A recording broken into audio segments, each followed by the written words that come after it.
સૌથી પહેલા વાત કરીએ જૂનાગઢની કે જ્યાં ગિરનારમાં ભારે તંગદિલી સર્જાઈ છે। પવિત્ર ગિરનાર તળેટીમાં માંસ રંધાતા તત્વો ઝડપાયા છે। તો તેઓ માંસ રાંધી રહ્યા હતા। બજરંગ દળે દરોડા પાડી અને આ માંસ રાંધતા તત્વોને પકડી લીધા છે।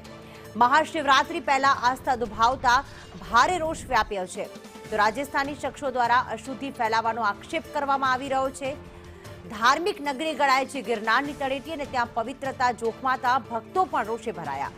પોલીસ તંત્રએ કડક કાર્યવાહી કરવા આદેશ પણ આપવામાં આવ્યા છે। પોલીસ તંત્રને કહેવામાં આવ્યું છે કે કડકમાં કડક કાર્યવાહી આ રાજસ્થાની શખ્સો સામે કરવામાં આવે કે જેઓ ગિરનાર વિસ્તારમાં માંસ રાંધી રહ્યા હતા। હાલમાં જે ભક્તો છે તેમાં રોષ ફેલાયો છે।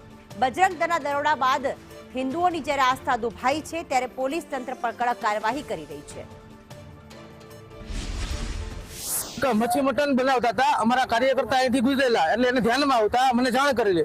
હું મારી ટીમને સાથે રાખી અને ઘટના સ્થળ ઉપર આવ્યો તો અહીંયા નોનવેજ બનાવતા હતા એક મંદિરની સામે। એટલે આની હિન્દુ સમાજની લાગણીઓ દુભાઈ છે ને આવનારા ગણતરીના દિવસો જ બાકી છે આમ તો ભવનાથ શિવરાત્રીના મેળાને લઈને। તો શિવરાત્રીના મેળામાં જો આવા કૃત્ય થાય એ જરાય સાખી લેવામાં નહીં આવે। વધુ અપડેટ સાથે કેતન ઓઝા જોડાઈ ગયા છે ફોન લાઈન પર। કેતન, કેટલા સમયથી આ પ્રકારની પ્રવૃત્તિઓ ચાલતી હતી અને પોલીસ દ્વારા શું પહેલા કોઈ તપાસ કરવામાં નહોતી આવી?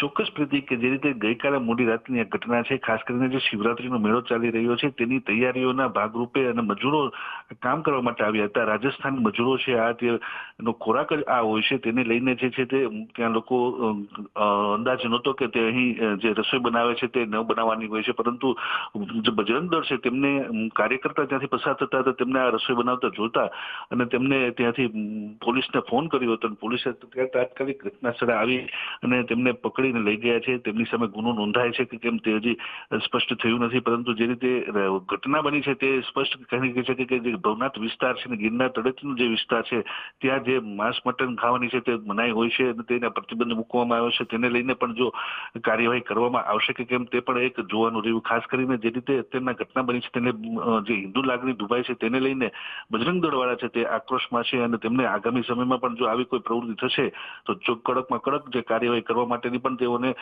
સૂચના આપવામાં આવી છે। બિલકુલ, આભાર કેતન। વધુ અપડેટ માટે આપના સંપર્કમાં રહીશું।